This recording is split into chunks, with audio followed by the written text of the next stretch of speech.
Discover 7 miraculous steps to transform your marriage with divine blessings and lasting joy. In the 3rd year of Jehoiakim, amidst the lush greenery and vibrant flowers of the Garden of Eden, a sense of wonder permeated the air. The sun's gentle rays danced upon the leaves, illuminating the newly created Adam and Eve. Their laughter echoed through the garden, a joyful symphony woven into the fabric of creation itself. Adam, the first man, marveled at his surroundings, the streams that flowed with crystal clarity, the trees laden with fruits of every hue, and the melodies of birds that sang anthems of praise to their Creator. Yet, as Adam named the creatures that paraded before him, each with its own distinct form and purpose, a whisper of solitude curled like tendrils of mist around his heart. "This is a lion," he declared, the name rolling from his tongue as majestic and powerful as the beast itself. "This is a gazelle," he continued, fulfilling his role as caretaker of the garden. But with every name uttered, a longing stirred deep within him. Alone in paradise, the weight of solitude settled over him like a tender shroud. Then, a divine voice, rich in wisdom and care, broke the serene silence. "It is not good that the man should be alone, I will make him a helper fit for him." The grounds trembled with the weight of God's declaration, and from the earth's fabric, God fashioned Eve from Adam's rib, forming her with unmatched artistry, a companion perfectly designed to complement him. When God presented Eve to Adam, his spirit soared with joy. "This at last is bone of my bones and flesh of my flesh," he proclaimed, celebrating the perfect union ordained by the Creator. The sun dipped low, casting a golden glow upon them as they walked, hand in hand, beneath the great trees, exposed to the delightful encounter of love. In their intimacy, they knew no shame, their hearts entwined in a sacred bond, but peace is often fleeting. Amidst the angle of their flourishing garden, the serpent, sly and cunning as the craftiest of all creatures, slithered closer to Eve, his whispers weaving a web of doubt. Did God actually say, "You shall not eat of any tree in the garden"?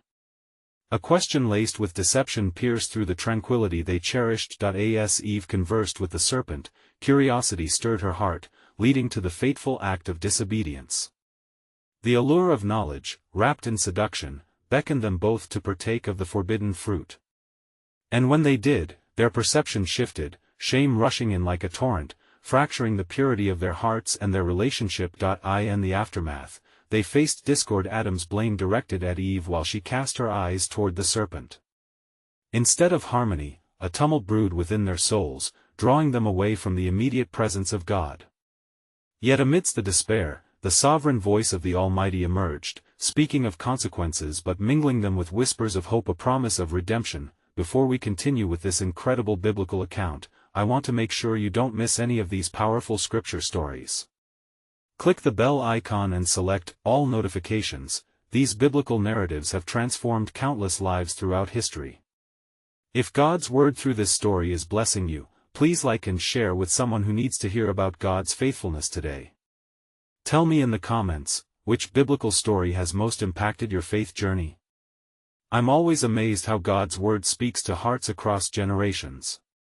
Now let's continue with what the Lord did next. As the seasons turned in the garden, Adam and Eve confronted the realities of their choices, a journey through heartache, distrust, and a longing for reconciliation. Each step away from unity led them deeper into the complexities of their shared existence. Yet divine principles emerged, reflecting the heart of their Creator, a pathway of forgiveness, trust, and unwavering love. Standing on the precipice of what could be a restored relationship with God, the question loomed in the cool evening air. Would they choose restoration and realignment, leaning into their bond and the promise of divine grace? The path ahead flickered with possibilities, echoes of the divine plan beckoning them toward healing, yet uncertainty hung heavily over their hearts, weaving a sense of suspense around their imminent journey. As the shadows lengthened and evening fell over the garden, Adam and Eve felt the weight of their transgression settle heavily upon their hearts. The fragrant blooms, now fading, seemed to echo their lost serenity. The laughter that once rang freely had given way to a deep, aching fear. They knew their eyes had been opened, yet they were blind to the covenantal peace that had once embraced them. In the depths of their shame, they sewed fig leaves together and made themselves loincloths, seeking to cloak their nakedness from one another and from the gaze of the Almighty.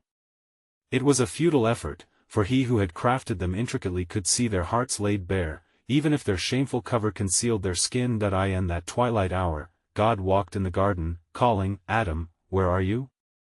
His voice, though familiar, now bore a piercing conviction that cut through the foliage. Adam, trembling in fear, replied, "I heard you in the garden, and I was afraid because I was naked, and I hid myself." The heaviness of his confession resounded like a mournful hymn before the Creator. "Who told you that you were naked? Have you eaten from the tree of which I commanded you not to eat?" God's questions were not born of need for information, but were a lamentation of broken trust.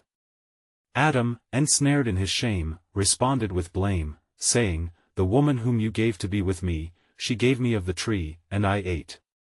His words struck like arrows, seeking to wound rather than heal. In his turn, God looked upon Eve, who stood ensconced in her turmoil.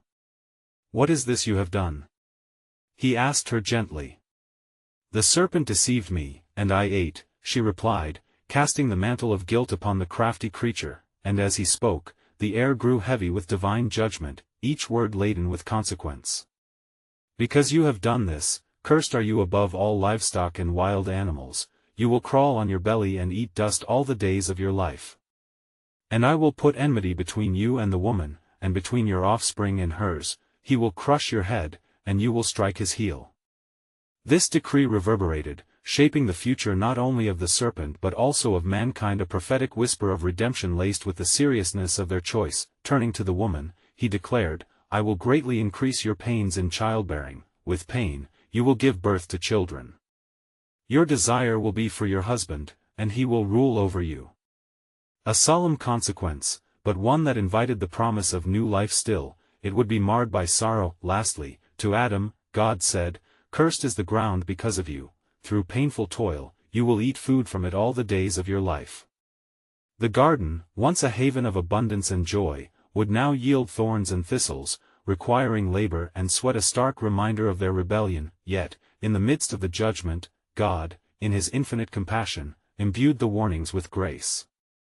He made garments of skin for Adam and Eve, clothing them in his protective care, even as they faced the consequences of their actions. The warmth of the fabric was a symbol of his love that would not abandon them, even in their failure. As the couple exited the garden, driven by the angel with a flaming sword, they glanced back, their hearts laden with sorrow yet flickering with a note of hope. What awaited them was a life uncharted, a journey marred by struggle and strife but ultimately guided by the promise of redemption. For even in judgment, the whispers of a sovereign plan began to unfold, resonating in the hearts of all who would come after, longing for restoration and the grace of a covenant yet fully realized. And as the sun dipped below the horizon, darkness kissed the world, but above, a promise shimmered yet unseen, echoing through the ages. What had been lost would one day be reclaimed through the one who would come to crush the serpent's head. And so, Adam and Eve found themselves cast from the familiar comforts of the garden, the threshold of their former paradise now a distant memory. Each step upon the earth was a reminder of their separation from the divine presence that had once enveloped them. The air grew thick with the fragrance of the wild, yet it bore no sweetness, only the pungent scent of earth that had been cursed. They journeyed into a world unknown, where the sun arose not to adorn their days with light and joy, but to usher in toil and sweat. As they wandered, the weight of their sins bore down upon them like a heavy yoke, and the shadows of regret danced at their heels. In time, the couple made their dwelling among the thorns and thistles. Eve carried within her the seed of new life, yet every pang of childbirth echoed that which would be fraught with pain. As she moved amongst the wilds, her heart was filled with a conflicting blend of sorrow and hope. Adam, laboring under the sun, wrestled daily with the thorns that arose from the earth, each scrape a reminder of their disobedience, yet each victory over the soil a testament of the resilience bestowed upon him by the Creator. Days turned to months, and months into years. The sound of their union bore fruit, a son named Cain, and then another, Abel. Each child was a glimmer of hope amidst the shadow of their fall, a promise of renewal and the divine favor still lingering in the world. Yet, even as their family grew, so too did the remnants of the serpent's deceit work its way into their hearts. Cain, strong and spirited, tended to the fields, while Abel, gentle and favored, nurtured the flock. None could see the storm brewing beneath the surface of their familial bonds, a tempest of envy that would soon unravel the fabric of their covenant. In the quiet moments of heartache and toil, Adam and Eve often recalled their days in the garden, those sacred hours spent in communion with the Lord. Their thoughts danced with wonder, pondering the depth of their choices that had led to such dire consequences. One fateful day, as the sun set low, casting long shadows over the fields, they felt the weight of expectation heavy upon them. Each brought forth an offering before the Lord, Abel his choice lambs, the best from his flock, while Cain offered the fruits of his labors. But the Lord looked upon Abel's offering with favor, while Cain's was rejected. The heart of Cain burned with jealousy, a wildfire ignited by the shadows that clawed at the corners of his soul. In that moment, God spoke to him with love and caution, saying, "Why are you angry? If you do what is right, will you not be accepted?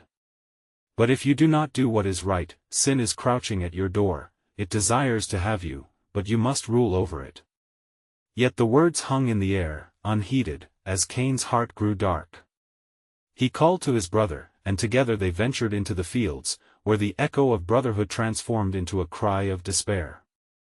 In an instant, the serpent's venom took root, and amidst the soil that Adam had once tilled with joy, tragedy struck with a brutal finality. As Eve's cry of anguish mingled with the earth's sorrow, Adam understood deeply the cost of their rebellion. The ache within him surged forth, and he fell upon his knees, the weight of the world pressing heavily upon his shoulders. And in that moment, a glimmer of divine mercy pierced the darkness that shadowed them. Even through pain and loss, God's sovereign plan was not left unfulfilled. For through Cain's anger and Abel's blood, the echoes of redemption began to take form, weaving a narrative far grander than they could foresee. Thus, the darkness of that day would unfold into the light of promises, yet revealed the tempest of human sinfulness would not extinguish the hope that had been ignited long ago.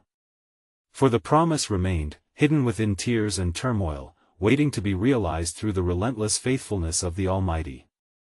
What lay ahead would forge paths unknown, and even through the tragedy of death, the seeds of a new creation awaited their time to sprout, whispering the eternal truth of God's unfailing love. And so it was that a heaviness enveloped Adam and Eve's hearts as they mourned the loss of Abel. The ground, once a source of sustenance, now bore the weight of grief intertwined with the bitter roots of their choices. Each day was a reminder of the chasm that sin had carved between them and the Creator. The harmonious cadence of life was replaced with a dissonance that echoed through their souls. In the shadows of their despair, Adam turned to Eve, and with eyes clouded by sorrow, he spoke, "Our son has departed, and this guilt bears down upon us. Yet even in our anguish, is there no hope that springs from this heartache?" Eve's voice trembled, for she felt the whispers of despair curling around her heart. "Surely, we have been cast from grace, and our children now bear the weight of our transgressions.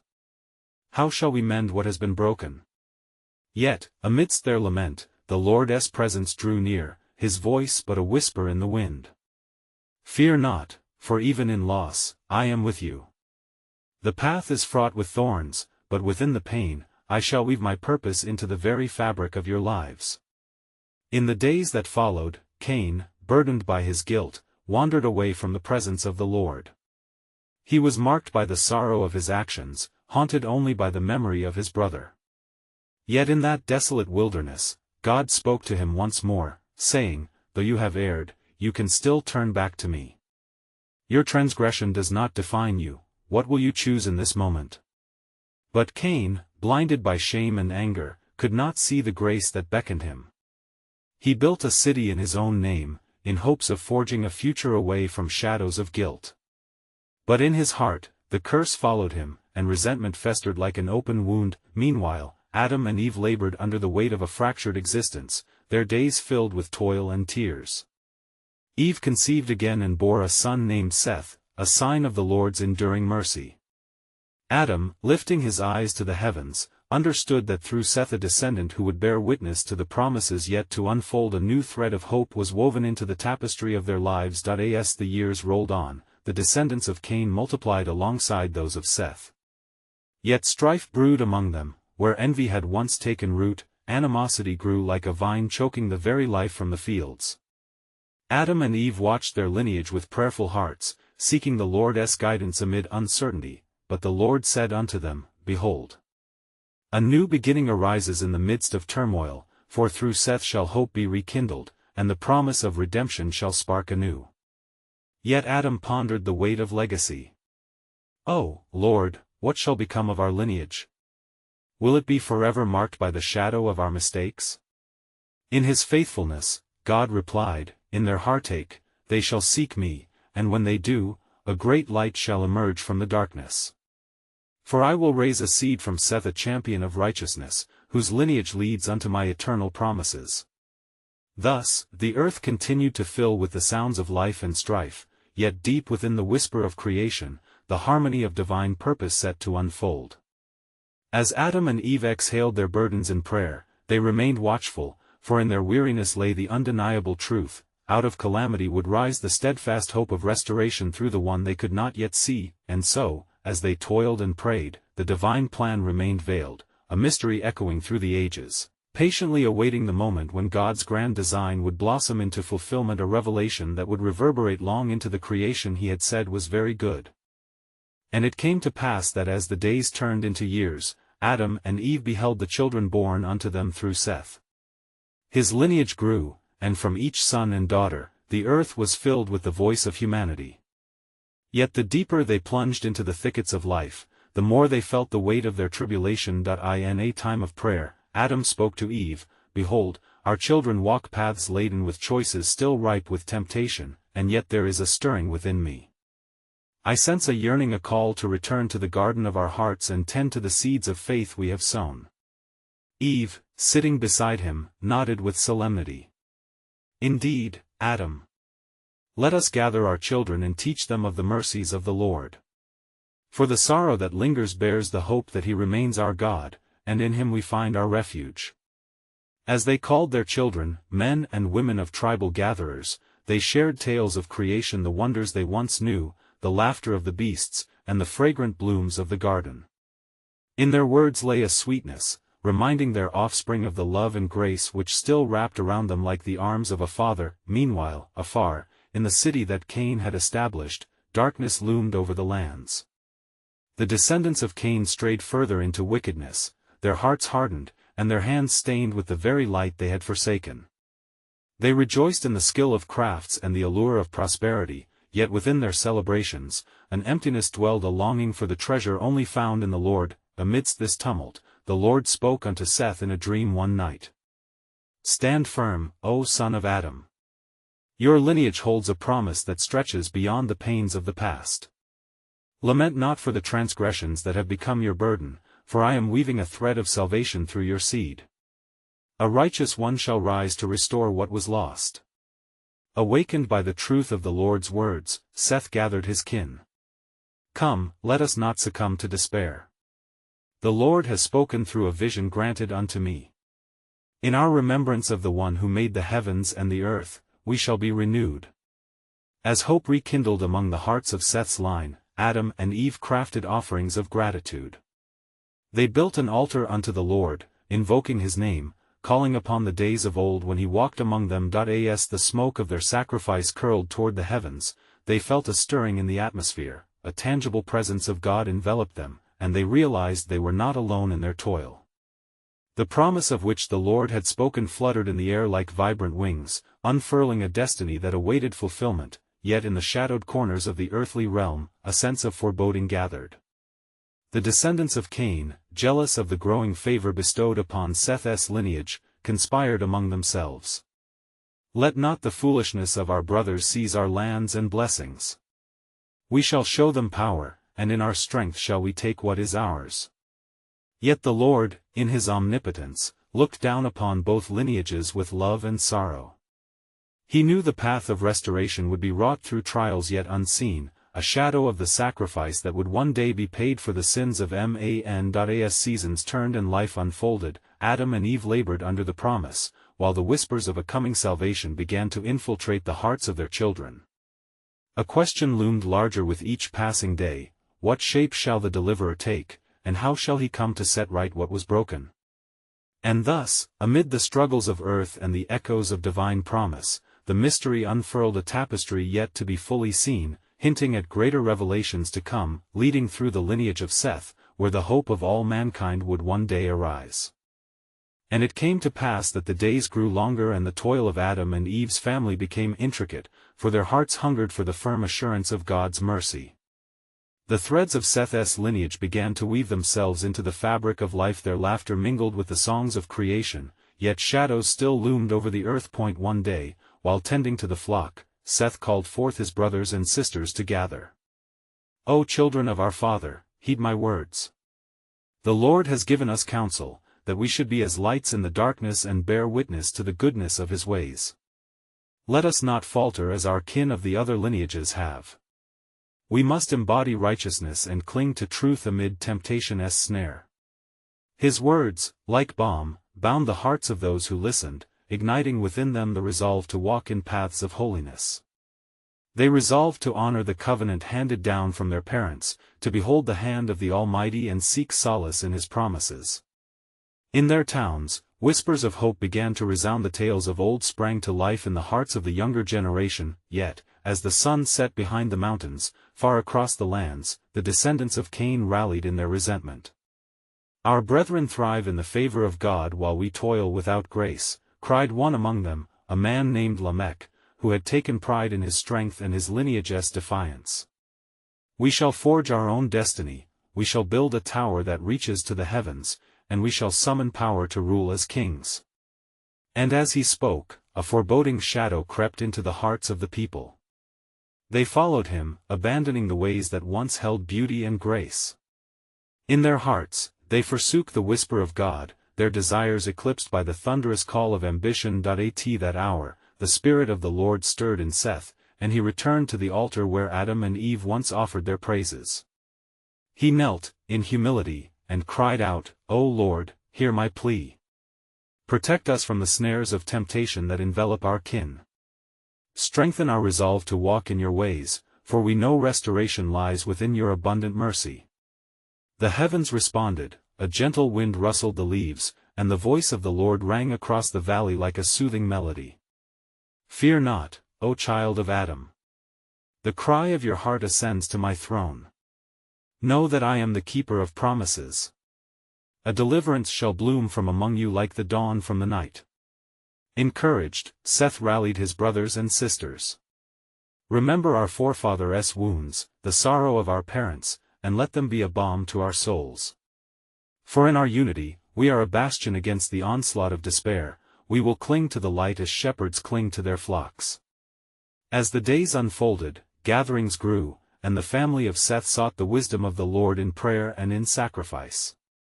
Each sunrise brought a renewed strength, yet every evening stood as a reminder of the lurking shadows that threatened to assail them from the city of Cain. In the midst of this turmoil, Eve found herself awash in memories of ashen grief where goodness once flourished.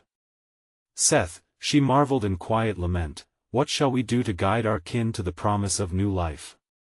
For the whispers of dark ambition rise as clouds before a storm. And as they pondered, the winds whispered secrets, echoing words unspoken, laced with anticipation. Indeed, urged the voice of the Lord, for I have chosen a path not yet walked, a seed to be cultivated in the hearts of men, through whom the promise of salvation will grow. In that moment, the realm of the unseen began to thicken with divine clarity, and all who dwelled in Seth's shadow felt the stirrings of purpose course through their veins. From this union of vibrant prayers and ceaseless faith would spring a ripple, a destiny that echoed through time, revealing the depths of God's plan, a promise yet to be unveiled, leading to a future steeped in hope. And it came to pass that as Seth dwelt in the light of promise, the descendants of Cain grew bold in their rebellion. Far off upon the plains, Lamech, with fervor unquenchable, rallied those weary of their toil. Come forth, O brethren, let us build a tower whose pinnacle shall pierce the heavens. Let our names be a memory carved in stone, above all the earth, for we shall defy the shadow that looms. His words fell upon their hearts like rain upon parched ground, igniting a fervent ambition. Yet in the hearts of the faithful, apprehension brewed. As the echoes of Lamech's boasts traveled, the spirit of Seth grew unsettled. He called his family to prayer once more, leading them to the sacred altar, a place where they might implore the Lord for guidance. "O Lord," Seth cried, raising his hands, "the souls of our kin seem led astray, their hearts turn from your light unto darkness. Shield us with your mighty arm and guard the flame of faith within our hearts. May the strength of your promise be our fortress." As the sun dipped low, the twilight sky filled with a subtle glow, a sign of divine attention. In a moment of stillness, the voice of the Lord broke through, resonating through the hearts of those gathered. "Witness now, how I shall sculpt the future. For I have seen the ways of man, and behold, I shall confound their ambitions like the tongue of thunder that scatters the clouds." In the days that followed, a great division emerged. The children of Seth thrived in divine harmony, their lives marked with acts of kindness and love. They tended to the earth in a spirit of stewardship, their days painted with the colors of joy and gratitude. Meanwhile, the descendants of Cain toiled upon their tower, the very earth groaning beneath the weight of their rebellion. Day by day, its height increased, a monument of pride rising defiantly against the horizon. Yet, as they ascended, so too did their hearts grow heavier, a shadow settled upon them, igniting strife and envy amongst their ranks. Then it was that a great storm brewed, dark clouds gathering as foretold. Those who heeded the whispers of the Lord clasped hands, eyes raised heavenward. "We are not alone," they murmured, strengthened by faith. "Even now, when the heart of man seeks its own way, the Lord watches over his promise," Seth reminded them. "Let us draw together, for the plans of the Most High shall not falter." With a voice laden with prophecy, a young sister of Seth proclaimed, "As the tower rises, so shall the winds of his glory blow." Her eyes shone with hope, "The Lord shall scatter the proud, yet he will gather those who seek him." And just as she spoke, the winds began to howl, shaking the foundation of Lamech's tower. Confusion swept through the workers as the very tongues of earth marred their unity, their voices turned into clamor and rivalry amidst the tempest. "They shall not prevail," Seth declared with certainty, as the light of dawn broke over the horizon, signaling the divine purpose amidst the chaos. Yet, amidst the thundering response of heaven, a deeper mystery lay in wait. The Lord's promise, shrouded in the veil of time, was set to unfurl. For from within this very struggle, a singular thread wound its way toward the destiny of all mankind, a lineage of hope, waiting to reveal the fullness of its purpose in the days to come, a path intertwined with the promise of redemption sealed before the foundations of the world. And it came to pass that the winds raged like the very breath of heaven, and lo, the tower of Lamech trembled with each gust, splintering the ambitions of those who sought to reach the skies with prideful hearts. The chaos echoed across the plains, calling forth fear amongst the builders as their once unified strength began to unravel. In that moment of turmoil, Lamech, struck by an awareness of the futility of his endeavor, gathered the workers and spake unto them. "Brothers, this tempest bears witness against us. Let us not falter in our resolve, instead, unite as one, for our might shall overcome any tempest." His voice rang out, but the hearts beneath the burden of dread were heavy, and doubt clung to their spirits like vine entwined around a tree. Yet, across the valley, within the borders of Seth's descendants, there dwelt a strength forged in humble trust. The faithful, eyes glistening with divine assurance, continued to seek their Lord, praying fervently for rest from the storm that assailed their brethren. "Guide us, O Lord, for your ways are higher than our ways, and your plans surpass our understanding," they beseeched with spirits uplifted. Meanwhile, the workers of the tower felt the earth shudder beneath their feet, a vivid reminder of the instability of their endeavor. Amidst the confusion, a young man named Jabal, one from the line of Cain, drew back from the throng. His heart was stirred with discomfort, for in him stirred a recognition of the Creator's design.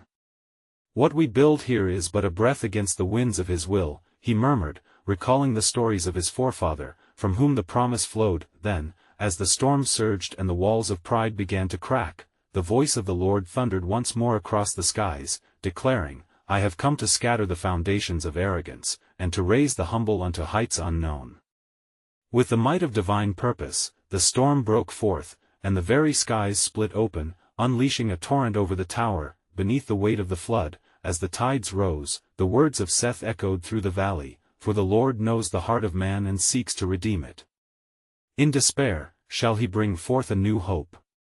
And at that hour, the hearts of those who were called to his name began to turn, seeking refuge from the sinking ambitions of their brethren. In the afterglow of destruction, when the dust settled and silence reigned, the remnants of the tower collapsed into a heap of stones, a testament to the folly of exaltation without humility. Jabal stood upon a gentle rise, gazing back at the chaos, and a vision unfurled within his heart, a path unknown yet beckoning. The Lord has not abandoned his faithful, he spoke with newfound strength, for he shall raise another to carry forth his promise. And as the sun set, casting a golden hue over the ruins, the voice of the Lord resounded like a beacon, promising, Behold, I will make a way through the wilderness, and rivers will flow in the desert. For from the line of Seth, I shall call forth a son, through whom all nations shall be blessed. My covenant is steadfast, and the journey has just begun.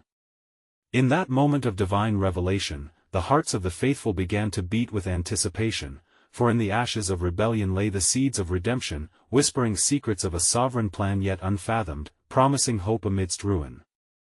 And it came to pass that as the sun dipped below the horizon, the remnants of the tower loomed like a dark memory against the fiery sky.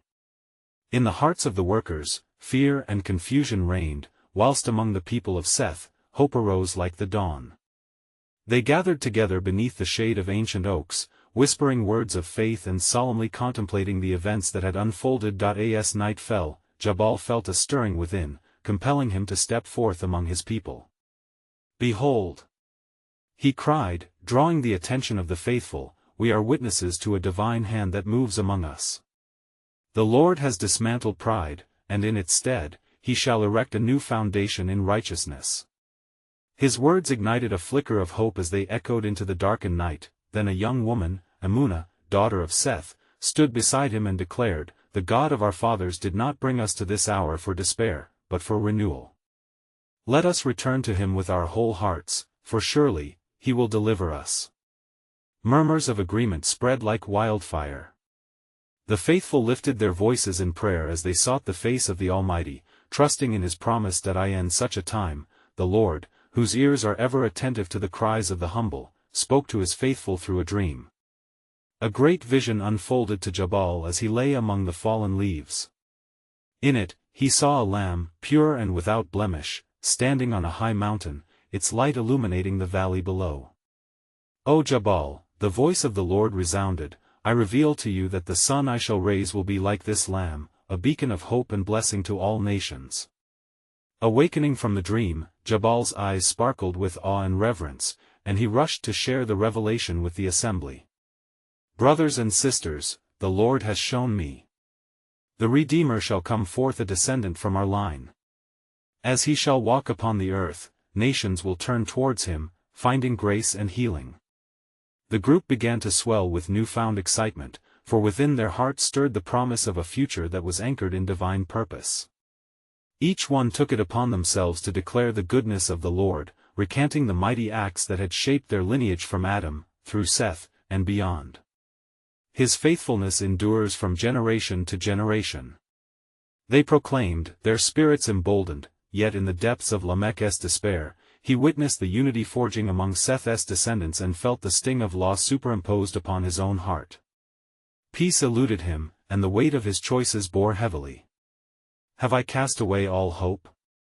He pondered solemnly, standing amid the debris of the tower he once cherished. Then, in a moment of clarity, Lamech found himself drawn closer to the people gathered in worship. With trembling hands, he offered an olive branch. Is there still a place for me among you, who seek the Lord? Silence fell upon the assembly, and they turned to him with eyes softened by compassion. Come, let us welcome you, Amunah gently spoke, for the Lord desires your heart to be turned and healed. And thus, in the midst of ruin, as the stars twinkled high above like promises unfulfilled, the gathering of the faithful emerged into a sacred moment, a mosaic of diverse hearts woven into one tapestry of supplication. As dawn began to break, the shadows of the night retreated, heralding a new dawn. The faithful breathed in the breath of divine renewal as the promise of the Lord echoed between them, I will raise up a new generation, yet you must keep watch, for my plan unfolds in ways you do not foresee. For the journey had just commenced, and with it lay a mystery unsolved, a tapestry of hope that spoke of promises yet to be revealed. And so it was that the sun rose over a land brimming with anticipation and promise. The descendants of Seth, their spirits infused with hope, gathered around the altar, a sacred space where the echoes of prayer and worship entwined through the air like fragrant incense rising toward heaven. Adam and Eve, aged and wise, stood amidst their children, their hearts swelling with gratitude as they witnessed the blossoming faith of their lineage. "Behold," Adam proclaimed, his voice carrying through the assembly, "the Lord has sustained us through our trials and tribulations. He has not forsaken us but has guided us with gentle hands. Let us remember the divine promise that flows through our veins, the promise of redemption that shall redeem not only us but all nations." Eve, her eyes filled with joyful tears, added, "We have walked through darkness, and now we are called to live in the light." This covenant, this bond of faith, is a living testament to God's eternal love. With each breath we take, let us be instruments of His grace. And in that moment, the hearts of the assembly resonated as one, forging a bond that transcended space and time. Each generation stood upon the shoulders of the previous, weaving together a tapestry of divine purpose. Together, they pledged to honor the Lord with their lives, vowing to testify of His goodness and to teach their children to seek His face. Meanwhile, afar off in the remnants of the tower, Lamech wandered in the shadows, consumed with sorrow and regret. The once boisterous ambition of his kin had crumbled beneath the weight of God's mighty hand. Yet the glimmer of hope lingered in his heart, a small ember, awaiting a breath of faith to ignite it. As Lamech ventured closer to the gathering of the faithful, he heard the melodic voices rising to heaven, spiraling upward in worship. Conviction enveloped him, and he felt the gentle nudge of redemption tugging at his heart. "Is there still a place for me among you?" he thought, heavily burdened by his past yet longing for restoration.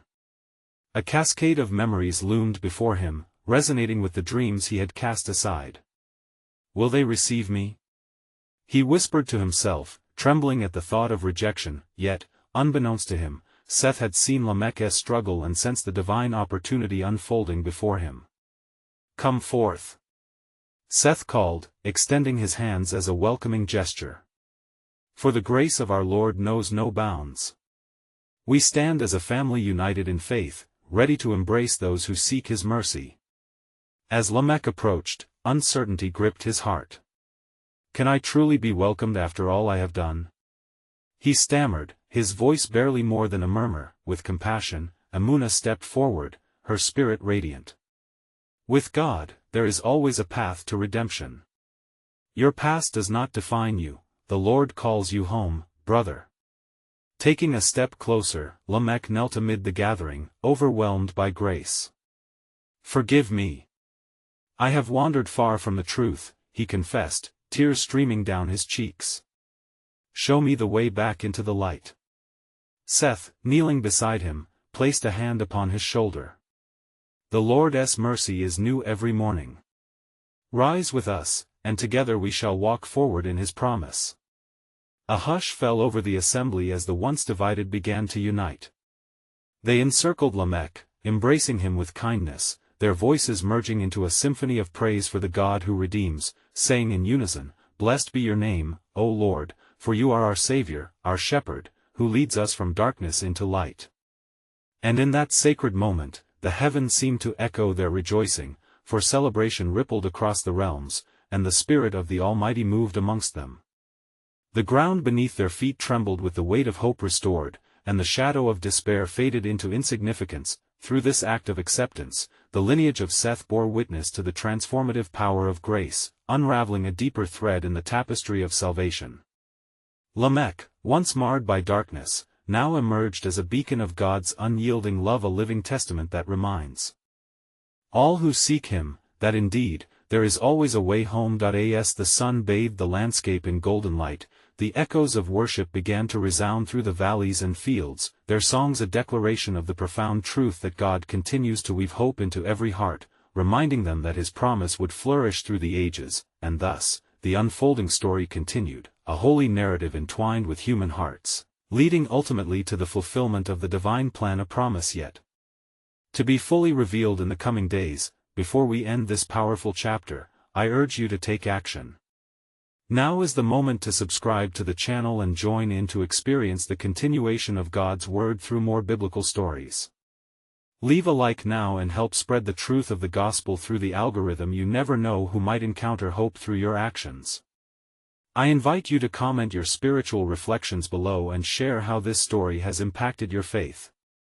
Don't wait even one more second to share this powerful testimony with at least 5 friends in your life who need to hear God's truth.